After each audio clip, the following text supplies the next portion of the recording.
The tragic and last months of Esther Rolle. What happened to Esther Rolle?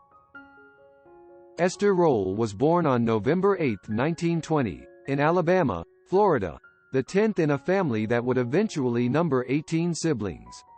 Her father was a vegetable farmer and had a knack for storytelling, a gift that inspired Rolle and her older brothers and sisters into forming their own drama troupe. When she was still a teenager, they performed throughout Florida in the 1930s. At the age of 18, she joined her two older sisters in New York City. They were aspiring actresses, but Rolle dreamed of becoming a writer. One of the sisters, Estelle Evans, would go on to appear in To Kill a Mockingbird.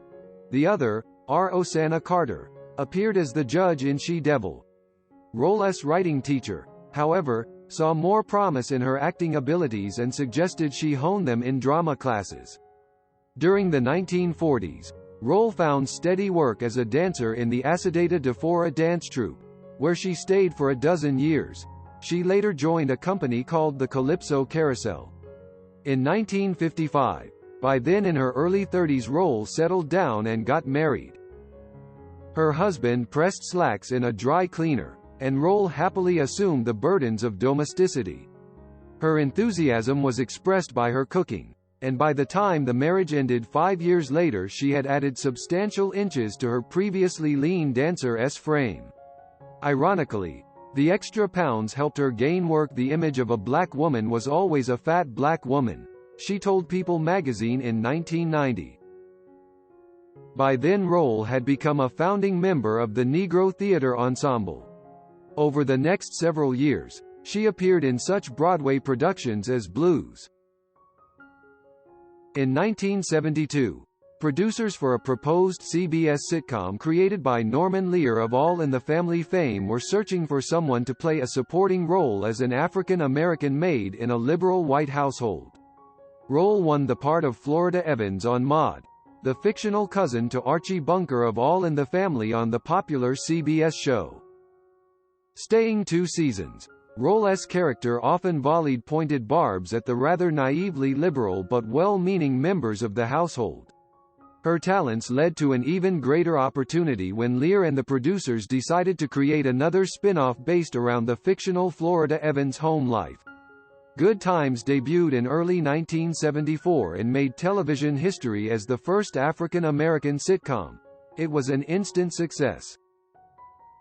With such convictions, it was little wonder that Rolle left Good Times after the end of the 1976-77 season after telling producers, "I did not agree to do a clown show for you to degrade young black men," she recalled in a 1990 People interview about her struggle with the show's producers. Her departure followed that of John Amos, who played her husband, the previous year. Rolle's absence in the now rudderless household was explained by remarriage, but she did return for the 1978-79 season. By then, Rolle had begun to take on other projects, such as her supporting role in the television special The Summer of My German Soldier. For her performance she won an Emmy. Rolle appeared on stage in a comedy, Washington and Mrs. Horowitz, and in a revival of Raisin in the Sun. Then, in 1989, she appeared as the housekeeper Idella in the film version of Driving Miss Daisy, opposite Morgan Freeman and Jessica Tandy. Playing a maid once more did not trouble her. Rolle sustained serious injuries in a car accident in Nevada in 1990, but recovered quickly enough to resume her busy schedule of charitable activities, including involvement with women's rights issues and urban education reform. Her work in the latter field has earned her several awards, including an NAACP Leadership Award and a Human Rights Award from the American Federation of Teachers. Rolle continued acting into the 1990s, appearing in television movies and miniseries in addition to major film work.